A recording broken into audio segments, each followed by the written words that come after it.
भगवते वासुदेवाय नारायणं नमस्कृत्य नरं चैव नरोत्तमं देवीं सरस्वतीं व्यासं ततो जयमुदीरये नष्टप्रायेषु भद्रेषु नित्यं भागवत सेवया भगवती उत्तम श्लोके भक्तिर्भवति नैष्ठिकी.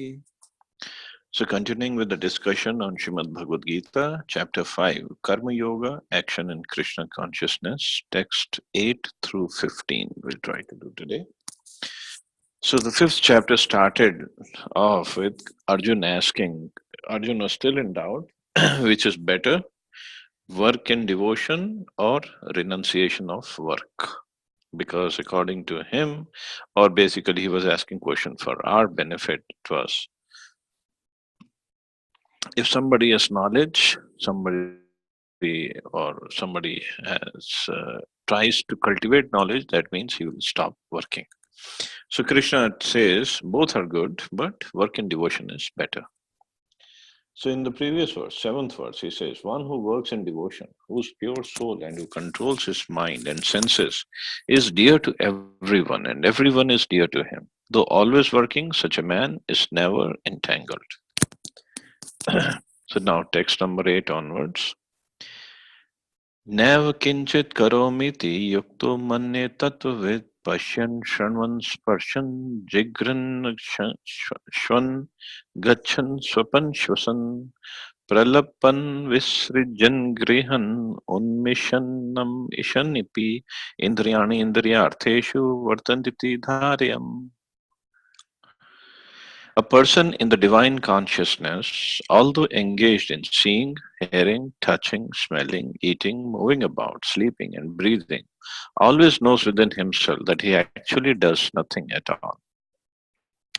Because while speaking, evacuating, receiving, or opening or closing his eyes, he always knows that only the material senses are engaged with their objects and that he is aloof from them. It's a very, very high level of consciousness when we come to this understanding that I am not the doer. It's the material senses are engaged with their objects. The soul is separate from them because throughout so many lifetimes we have been trained to conditioned to think that I am this body. So I eat, I get up, I smell, I move about, I hear, I see, I breathe. This is what our consciousness is. Actually, that I, the soul, does nothing, all of this. Soul is there. It's just like the example is given by Prabhupada, this was like about the car. Suppose if I'm sitting in the car is moving. Although I'm moving in the car, I'm the driver, yes, but the car is moving. Car is consuming the petrol. Car is giving out the exhaust gases. Car is the engine in the car is using the oil. The air filter is breathing in. So the tires are rotating. Tires are moving. Wheels are moving. It's not the soul that is doing all this. Soul is not breathing. But it's so hard to get into this consciousness. And this is what is called ahankar. When we think I am this car, that is ahankar. In the purport, Prabhupada writes, a person in Krishna consciousness is pure in his existence, and consequently he has nothing to do with any work which depends upon 5 immediate and remote causes. What are the 5 causes? The doer, the work, the situation, the endeavor, and the fortune. Actually, these 5 causes are given in chapter 18. So any work involves these 5 causes. And he's the soul, he is beyond that. This is because he is engaged in the loving transcendental service of Krishna. Although he appears to be acting with his body and senses, he is always conscious of his actual position, which is spiritual engagement. In material consciousness, the senses are engaged in sense gratification, but in Krishna consciousness, the senses are engaged in the satisfaction of Krishna's senses. Therefore, the Krishna conscious person is always free, even though he appears to be engaged in affairs of the senses. So that is a real position of a Krishna conscious person. Although he's engaged, it's not like he's not doing anything. He's always doing something. But the consciousness is that he is serving Krishna. He's a servant of Krishna. He's acting in the service of Krishna for the pleasure of Krishna. So he's always free. He does not get entangled. A Krishna conscious person is never affected by the actions of the senses. He cannot perform any act except in the service of the Lord because he knows that he is the eternal servitor of the Lord. So he cannot act. He cannot act except in the service of the Lord. So very high position, although we can achieve that by mercy of Prabhupada. But it's a very elevated position. So Krishna conscious person also sleeps. He also eats, but he does that for Krishna. Even the sleeping is yoga, because when he sleeps, maybe he's thinking about Krishna, maybe not. That I don't know. But if he's sleeping, if he's taking rest, the body gets recuperated, and he can serve again Krishna in the morning after taking proper rest. So that sleep is also considered as yoga. Eating is also yoga. When we eat prasadam, it's non different than yoga. What is this?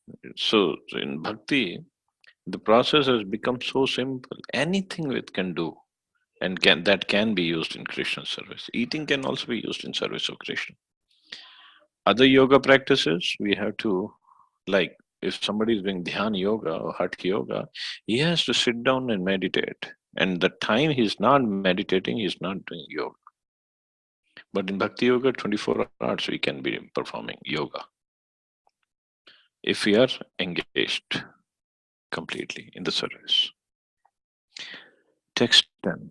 Brahmani adhaya karmani sangam tyaktva karoti yaha lipyate na sa papena patma patramivam bhasa. One who performs his duty without attachment, surrendering the results unto the Supreme Lord, is unaffected by sinful action, as a lotus leaf is untouched by water.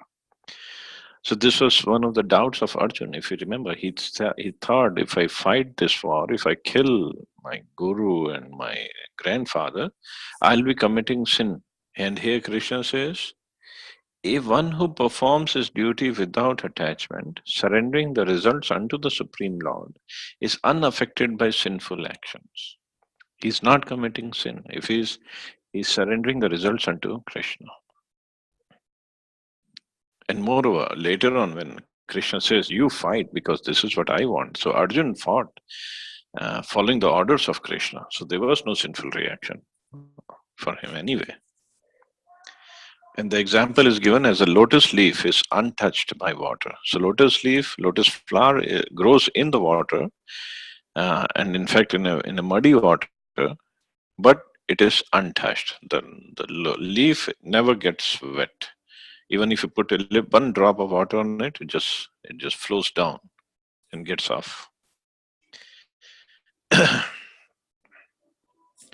The material world is a sum total manifestation of the three modes of material nature, technically called the pradhan. The Vedic hymns, Sarvam hi etad Brahma, Tasmat etad Brahma, Namarupa Annam Chajayate, and in Bhagavad Gita, Mam Yonir Mahad Brahma, indicated that everything in the material world is a manifestation of Brahman. And although the effects are differently manifested, they are not different from the cause, because everything comes from Krishna.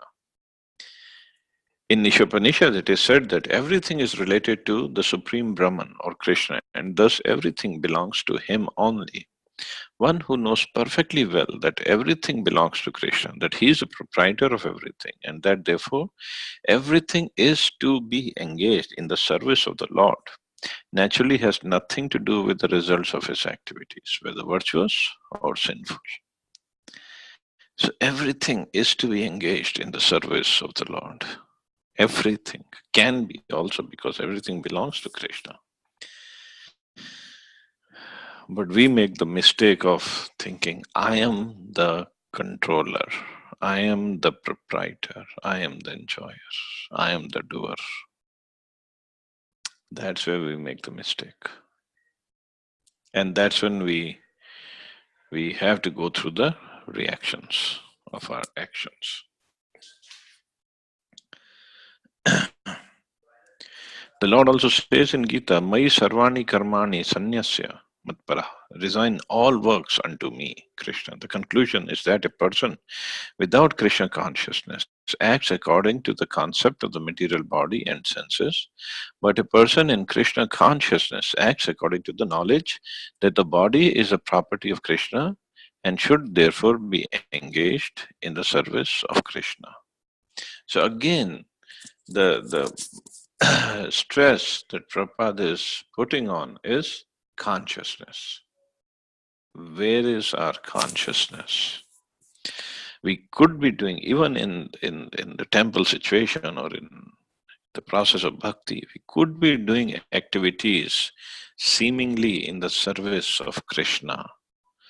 But where is our consciousness? That will decide whether that activity is bhakti or whether that activity is a pious activity. It's all up to the consciousness.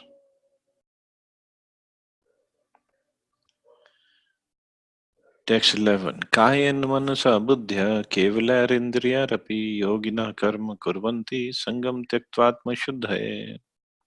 The yogis, abandoning attachment, act with body, mind, and intelligence, and even with the senses only for the purpose of purification.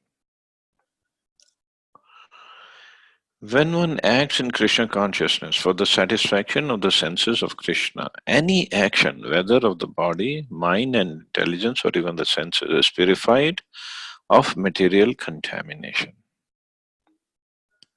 So when one acts in Krishna consciousness for the satisfaction of the senses of Krishna, very important, even in Krishna consciousness, even in the path of bhakti, we have to make sure we work for the satisfaction of the senses of Krishna, not for our own senses. We many times, most of the times, we mix it up.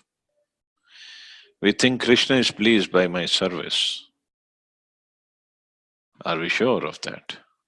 Or we are doing it for my pleasure, so that my name will be sung by everybody, so that I get the honor, I get the power, a position, a post, or whatever that comes with it. We have to see. It doesn't mean we will not get it. Like Srila Prabhupada, he got so much of reputation, so much of accolades, so many people were following him. But he was 100% engaged in the service of Krishna, for the pleasure of Krishna. But we cannot imitate him. We cannot think because I am getting so many followers means Krishna is pleased. Everybody has to do this introspection. Where am I?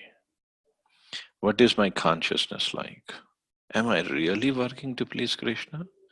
Or am I still, like in the third chapter, this verse came, no? When the person is outwardly he is acting in the service of Krishna, but inside he is meditating on sense gratification, then he is a mithyachar, he is a pretender.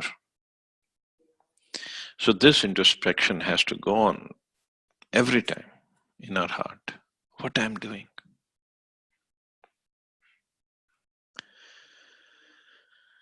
So that will keep us on the right track. There are no material reactions resulting from the activities of a Krishna conscious person. Therefore, purified activities, which are generally called sadachar, can be easily performed by acting in Krishna consciousness. And Rupa Goswami's verse that Prabhupada is quoting, a person acting in Krishna consciousness, or in other words, in the service of Krishna with his body, mind, intelligence, and words, is a liberated person, even within the material world, although he may be engaged in many so-called material activities.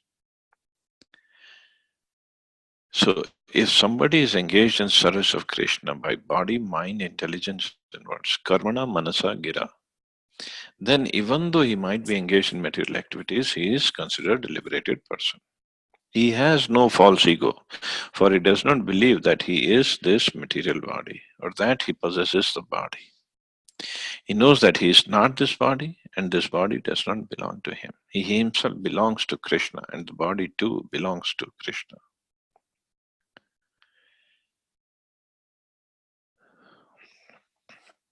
So, as I said, for that everybody has to do introspection, and we cannot judge somebody else if he is doing for activities for the pleasure of Krishna or for his own pleasure. Just like in Chaitanya Charitamrita, there's a famous, very wonderful story of Pundarik. uh, Pundarik Vidyanidhi.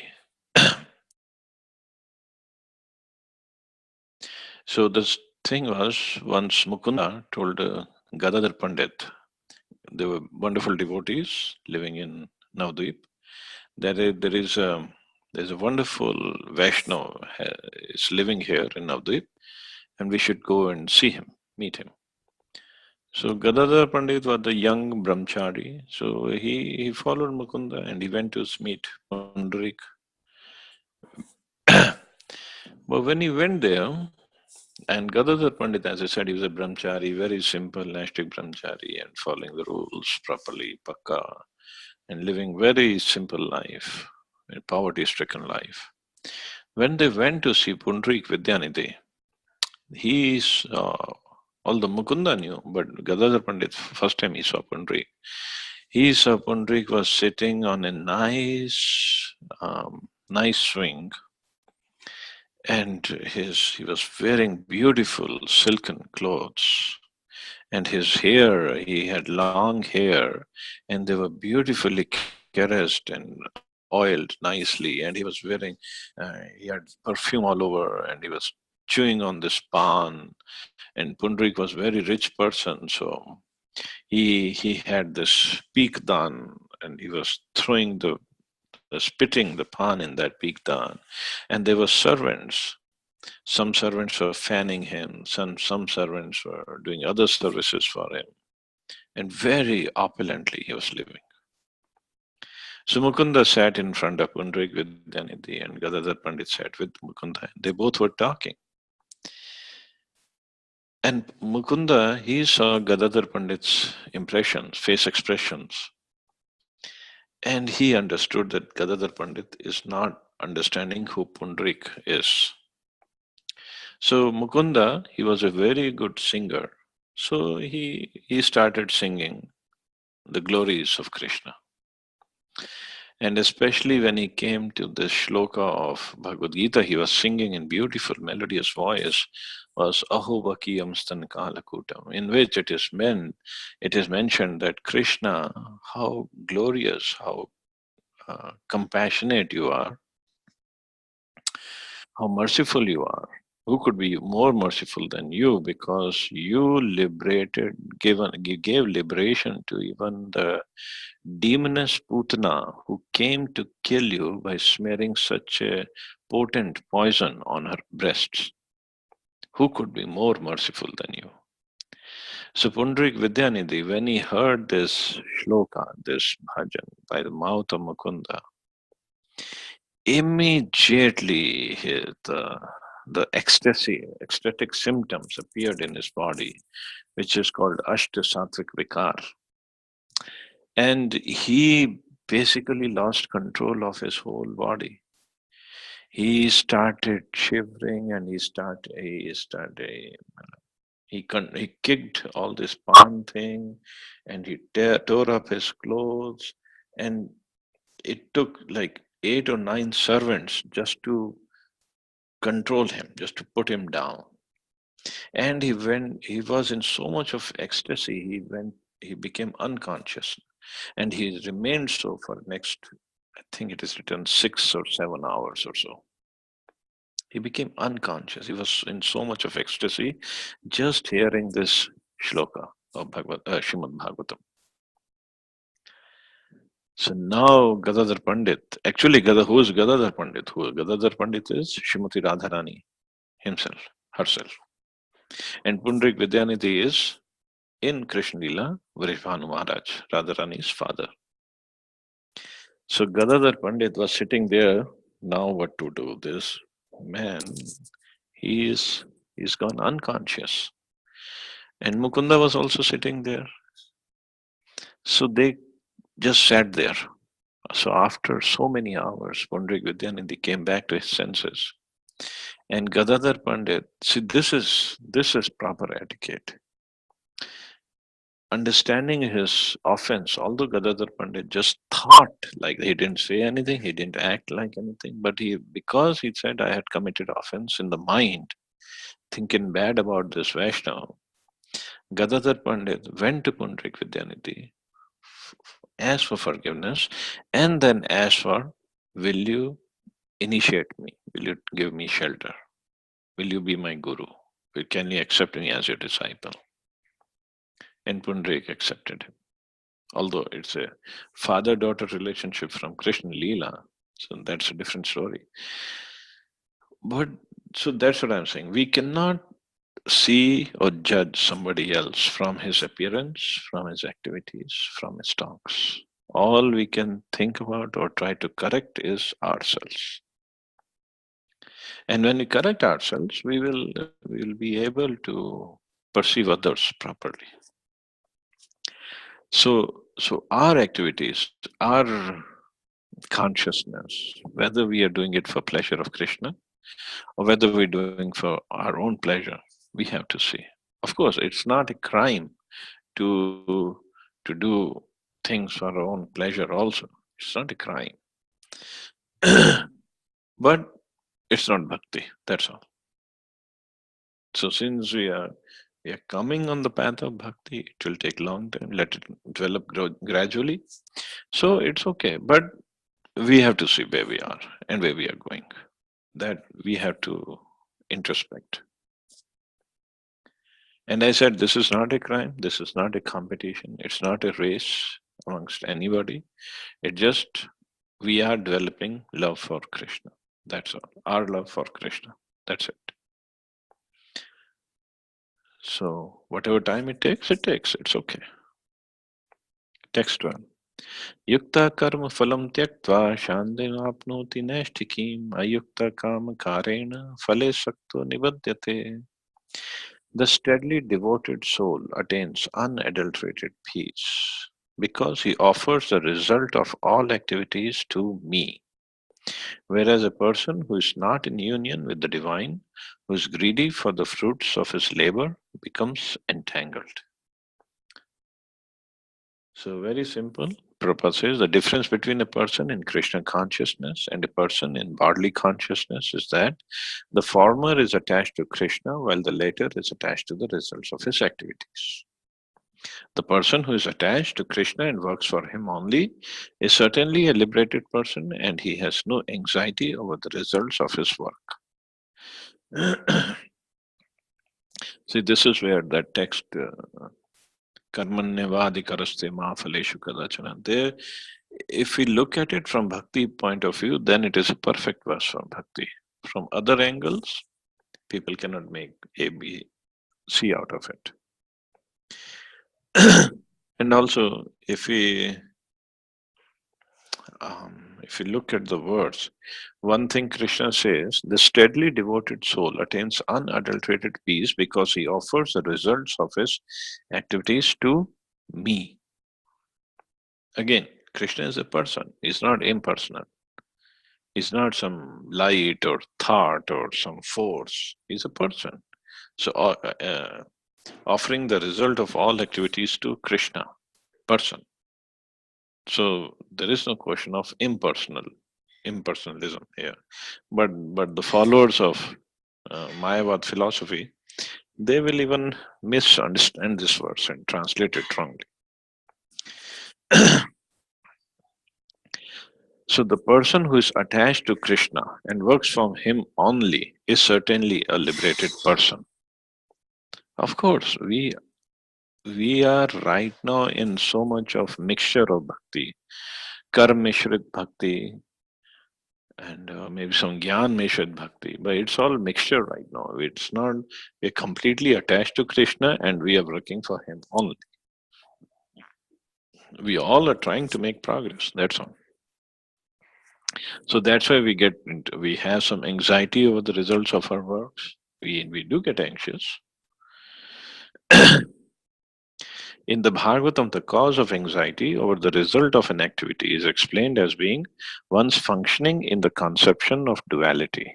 What is a duality? Me and the body. As long as we are in this conception, consciousness, we will always be anxious.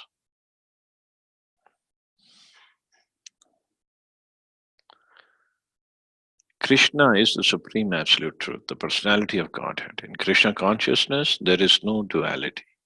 Means everything is absolute. All that exists is a product of Krishna's energy, and Krishna is all good. Therefore, activities in Krishna consciousness are on the absolute plane. They are transcendental and have no material effect. One is therefore filled with peace in Krishna consciousness, but one who is entangled in profit calculation for sense gratification cannot have that peace. See, everybody is looking for peace. We have peace movement, we have peace signs. Everybody is looking for peace. Actually, everybody is looking for happiness. But without peace, there cannot be any happiness. So the preliminary step of happiness is peace. Why is nobody at peace? Because, like Prabhupada said, one who is entangled in profit calculation for sense gratification cannot have that peace. No matter how much profits he has, and no matter how much wealth he has, he cannot be at peace. We sometimes tend to think if we become super rich, we will be happy, we'll be peaceful, then we will do our chanting nicely. We'll do our bhakti properly. No, it will not happen. Then definitely it will not happen. Whatever we have, wherever we are, we just start our bhakti process. And if Krishna wants to give us more money, let him give more money and we can. But we continue with our bhakti. With money, without money, doesn't matter. We continue. That is what pleases Krishna.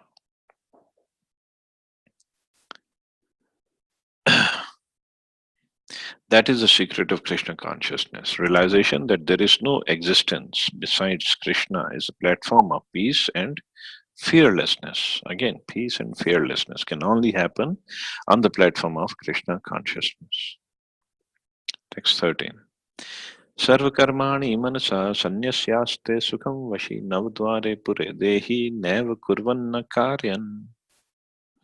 When the embodied living being controls his nature and mentally renounces all actions, he resides happily in the city of nine gates, the material body, neither working nor causing work to be done. So, when the embodied living being controls his nature and mentally renounces all actions,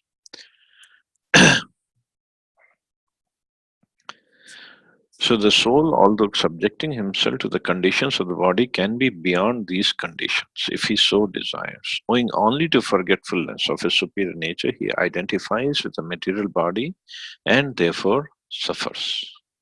The soul is separate from the body. This is Krishna has spoken about it in second chapter, so many verses. But we forget that. Somebody criticizes us.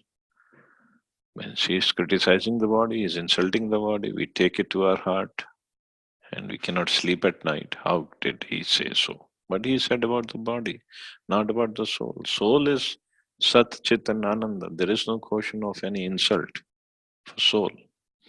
Well, because we identify with the body, so we get insulted, we get angry, and then if somebody gives some gifts to the body, the prize to the body, then we get very happy. Oh, I got that prize, I got that gift, I got that money, I got that accolade, I got that recognition.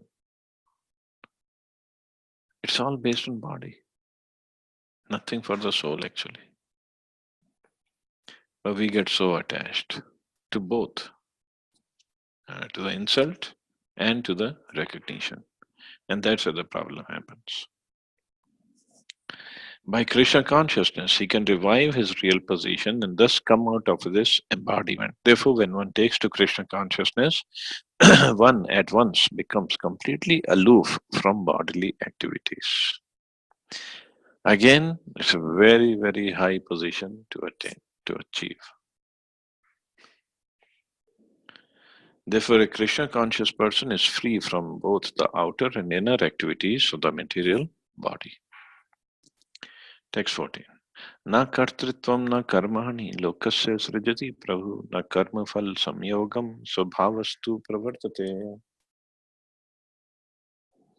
The embodied soul, master of the city of his body, does not create activities, nor does he induce people to act, nor does he create the fruits of actions.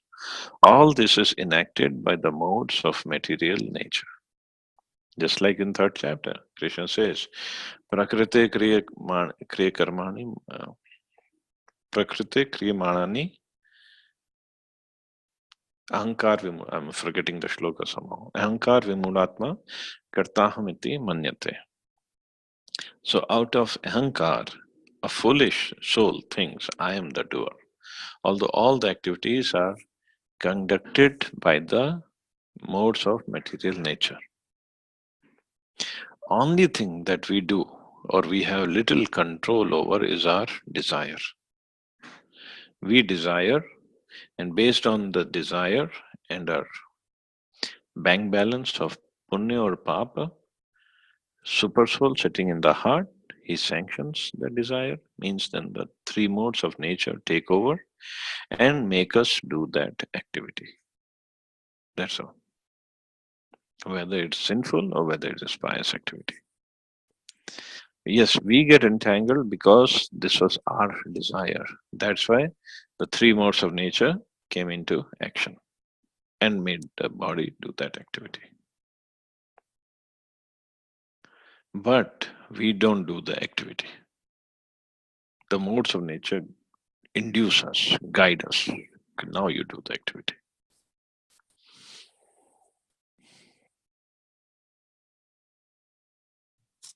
The living entity, as will be explained in the seventh chapter, is one of the energies or natures of the Supreme Lord, but is distinct from matter, which is another nature called inferior of the Lord. Somehow, the superior nature, the living entity, has been in contact with the material nature since time immemorial. The temporary body or material dwelling place which he obtains is the cause of varieties of activities and their resultant reactions. So the temporary body that we are in is the cause of varieties of activities, cause of karma and phala, reaction. Living in such a conditional atmosphere, one suffers the results of the activities of the body by identifying himself in ignorance with the body. So this is where all the problem is. This is ignorance because we think I'm this body and we identify with the results of the activities of the body. It is ignorance acquired from time immemorial that is a cause of bodily suffering and distress. As soon as the living entity becomes aloof from the activities of the body, he becomes free from the reactions as well. So if we are aloof, if we are separate, if we are away from the activities of the body, so we don't get the reactions either. Although the soul is aloof, soul is away, soul is spiritual, body is material. There is no connection between the two actually. But our consciousness, because if we are in the bodily consciousness, then the Activities are ours and the reactions are ours. If we are in Krishna consciousness, if the same spirit soul, if it becomes Krishna conscious, then the activities are Krishna conscious activities, so no material reactions anyway.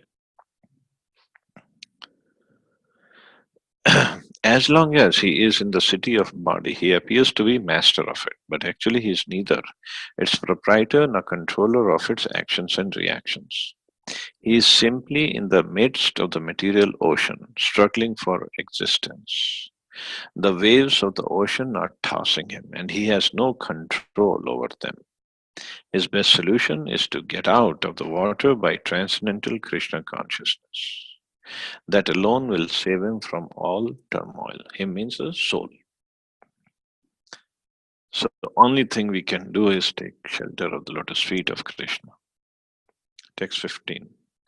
Nadatte kasyachit papam na chev sukritam vibhu ajnanena vritam jnanam ten muyanti jantavaha. Nor does the Supreme Lord assume anyone's sinful or pious activities. Embodied beings, however, are bewildered because of the ignorance which covers their real knowledge. So, embodied beings are bewildered because of the ignorance which covers the real knowledge. The Sanskrit word Vibhu means the Supreme Lord, who is full of unlimited knowledge, riches, strength, fame, beauty, and renunciation. He is always satisfied in himself, undisturbed by sinful or pious activities. He does not create a particular situation for any living entity, but the living entity, bewildered by ignorance, desires to be put into certain conditions of life, and therefore his chain of action and reaction begins. So it is our desire. Krishna just sanctions our desire. The Lord is omnipotent, but the living entity is not. The Lord is Vibhu or omniscient, but the living entity is Anu or atomic. Because he is a living soul, he has a capacity to desire by his free will. Such desire is fulfilled only by the omnipotent Lord. And so, when the living entity is bewildered in his desires, the Lord allows him to fulfill those desires. But the Lord is never responsible for the actions and reactions of the particular situation which may be desired. Being in a bewildered condition, therefore, the embodied soul identifies himself with the circumstantial material body and becomes subjected to the temporary misery and happiness of life. So, even the misery or happiness is also temporary, it's not permanent. The body is temporary, so how can the misery or happiness associated with the body are permanent? So, everything changes. The only thing that doesn't change is Krishna and the living entity. The Lord is a constant companion of the living entity as Paramatma or the super soul, and therefore he can understand the desires of the individual soul, as one can smell the flavor of a flower by being near it. So the Lord fulfills his desire as he deserves. Man proposes and God disposes. The individual is not, therefore, omnipotent in fulfilling his desires.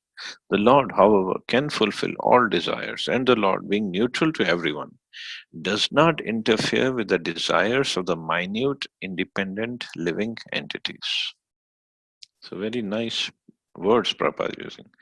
Who are we? Minute, independent. Even our independence is not complete. It's minute, very minute. And we can only desire. That's it.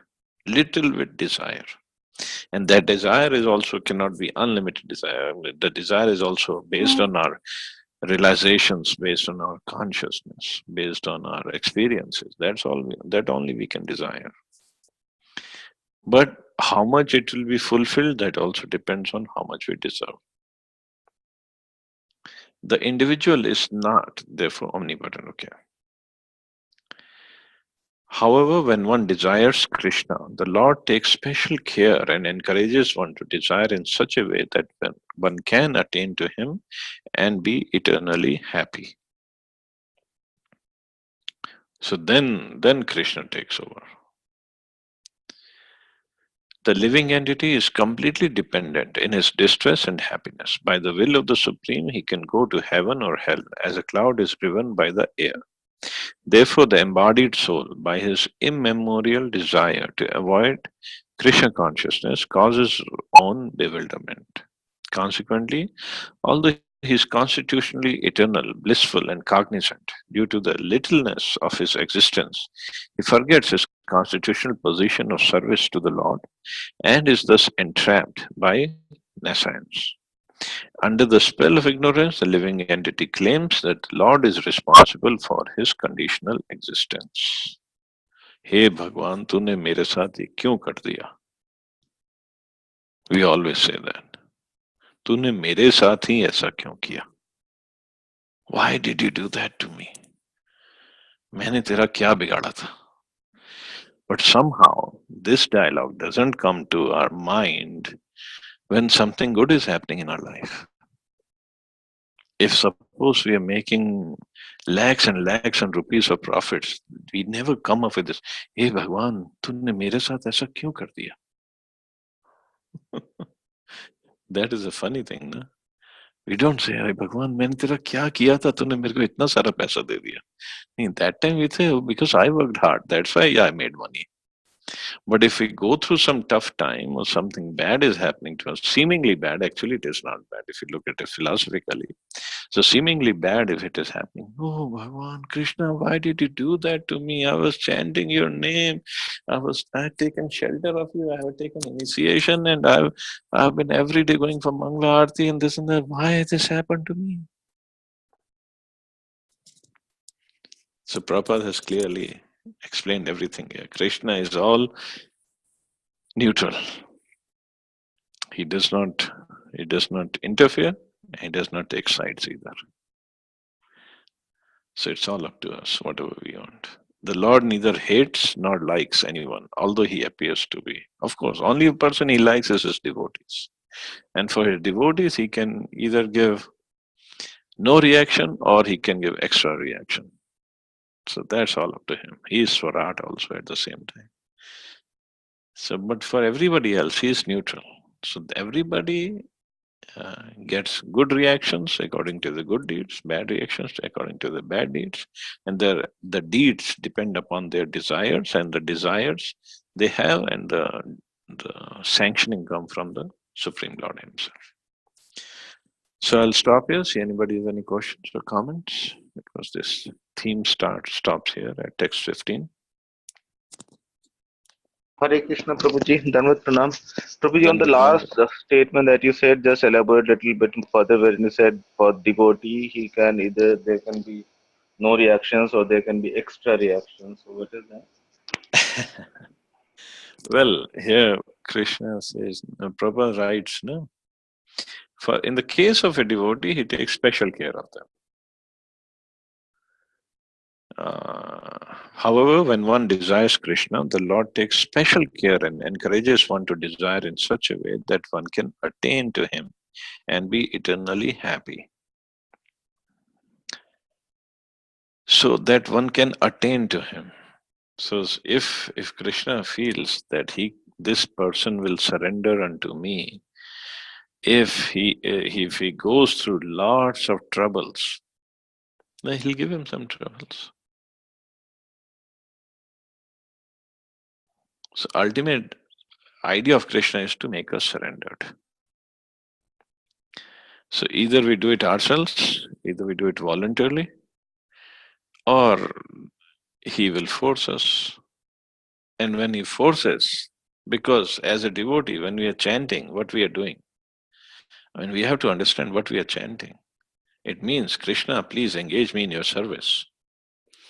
And while we are asking Krishna for engage us in your service, and 25,000 times a day. So 16 rounds is 25,000 names, almost. So 25,000 times he is asking for this service. So what is he going to do? If we are just doing lip service, we don't really mean it, Krishna, but because Radha Prabhu or Vidupriya Prabhu has engaged, given us this mala and asked us to chant your name, well, but you are asking for the service. You're asking for trouble, actually. So Krishna has to put us in service. So either we take up the service voluntarily, or I don't want to do service. But Krishna hears only this. I want the service. No, Krishna, I don't want the service. No. Krishna says, I heard you want the service. So he will forcibly put us in the service. And the service means you have to serve. So we have to surrender and then serve. And then when means Krishna wants us in the service means the service is spiritual, it's not material. So he is preparing us for the spiritual world, service in the spiritual world. So that preparation, either it is very painful or it is very pleasurable. If you are surrendered, it's full of fun, full of pleasure. If you're not, it's very painful. That's all it is. So this preparation is what is called Vedhi Sadhana Bhakti. So we should be serious about it. We should be sincere about it. That's all. So if anything is an obstacle on this path, so Krishna has to remove that obstacle. Because we are so small, we cannot even remove the obstacles. So if the money is the obstacle, he'll remove that. If a relationship is an obstacle, he'll remove that. If our health is an obstacle in surrendering, because if anything is a source of pride, that is an obstacle. It's not the health or money is per se, it's a pride, it's an attachment, it's a pride. That is obstacle. So you'll remove that. So we can surrender better, so that our chanting can be fulfilled. Is that okay? Yes, Prabhuji, thank you so much. And Prabhuji, the so-called clever human beings have not identified a shortcut to kind of escape from this. I mean, this extra reaction that you talked of. Well, we are smart, but Krishna is really smart. He is infinitely smarter than us. So what can we do? Sooner or later, he will get us. He'll get us. That's what is going to happen. Thank you so much, Prabhuji, for enlightening. Thank you. Okay. It doesn't mean we should get scared of chanting. Okay, so from now on, no more chanting. And chanting is the problem. No, chanting is not the problem. Chanting is taking away all our problems. So, is a staying in the material world. Desire of staying here is the problem. Because this desire will lead us to many births, many times Janma, Mrityu, Jara, Vyadhi, and that's the problem. So all Krishna asking, or Prabhupada is asking us to be sincere. That's all.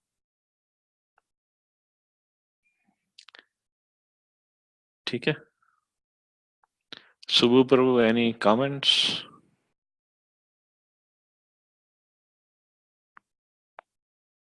Hare Krishna, Prabhu. Hare Krishna. No comments. Thanks for the explanation. Thank you, Prabhu. Radha Prabhu or anybody else? Any questions or comments? No, Prabhu, sorry. Thank you very much for the nice class. Actually, all the questions get answered. This is my problem. I think I need to hear attentively. No, you know everything. That's why you're a self-realized soul. That's why you don't have any questions. Anyway, so you all have a wonderful Saturday. Enjoy your day today. Thank you all very much. Hare Krishna. Jai Thank you very much, Prabhu. Hare Krishna. Hare Krishna, Prabhuji. Thank you. Hare Krishna.